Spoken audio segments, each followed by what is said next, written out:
Apakah nantinya yang tidak mempunyai registrasi lahan itu tidak bisa jual?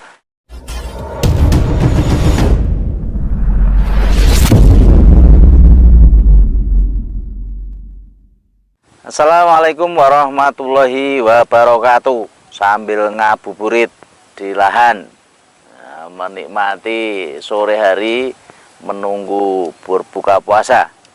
Yang jelas untuk sore ini ya, kita akan membahas sebuah kata-kata, yakni masalah perubahan. Untuk tanaman porang ini masih banyak sekali di luar sana yang punya argumen sendiri-sendiri. Banyak yang kecewa, banyak yang bertahan, banyak yang masih semangat. Yang jelas, semua komoditas itu tentu akan mengalami pasang surut, baik komoditas apapun. Dan ini tidak bisa kita menyatakan, oh jangan lagi nanam porang, lebih baik nanam jagung, atau nanam singkong, atau nanam bawang merah. Setiap komoditas itu pasti ada harga masa-masanya turun. Bawang merah pun juga pasti mengalami masa jeblok. Jahe merah juga pernah mengalami masa jeblok. Singkong, padi, dan sebagainya pasti juga akan mengalami masa-masa turun. Untuk saat ini, porang dikatakan mengalami masa turun. Walaupun dikatakan bahwa saat ini belum ada satu pabrik pun yang buka. Belum ada satu pabrik pun yang membuka harga. Sudah banyak orang mengatakan turun. Yang jelas, kenapa? Ya, semua petani ini otomatis akan mengalami sebuah shock terapi ya untuk masalah tanaman porang. Kenapa petani porang ini merasa mengeluh, merasa harganya turun, merasa rugi sekali? Karena saat ini mereka yang bilang begitu ialah semua petani-petani pemula.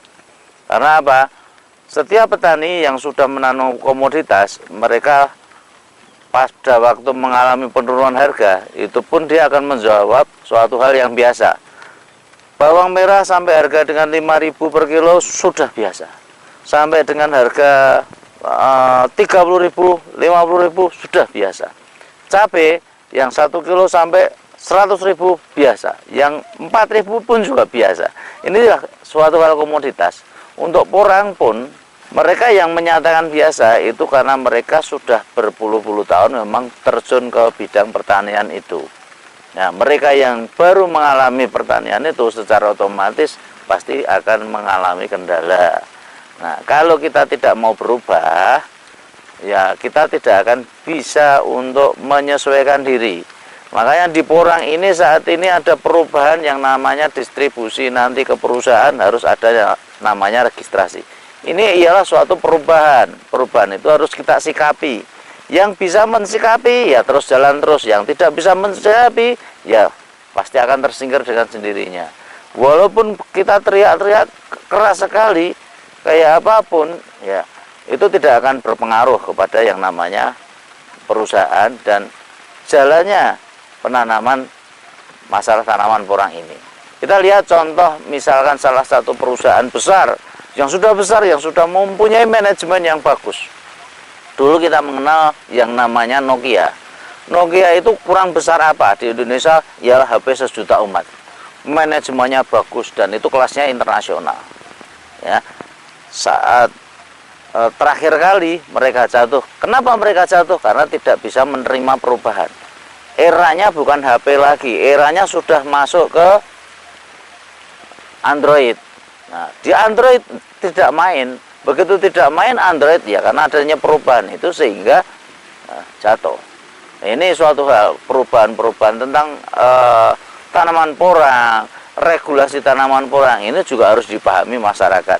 Masyarakat yang mau meregistrasi, masyarakat yang sudah mau jalan, masyarakat yang mau menjalankan secara otomatis akan bisa untuk menyesuaikan dirinya nanti.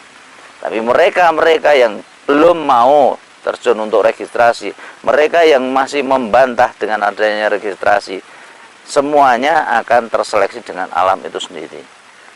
Otomatis mereka yang bertahan ialah mereka yang kuat. Nah, Ini ialah sebuah perubahan yang harus kita sikapi. Anda menyikapi apapun, kalau kita mengajak, silahkan ayo segera registrasi. Kalau Anda mau silahkan, kalau Anda tidak mau, tidak apa-apa. Nah, apakah Anda bisa jual? Kita tidak bisa membantu. Apakah nantinya yang tidak mempunyai registrasi lahan itu tidak bisa jual?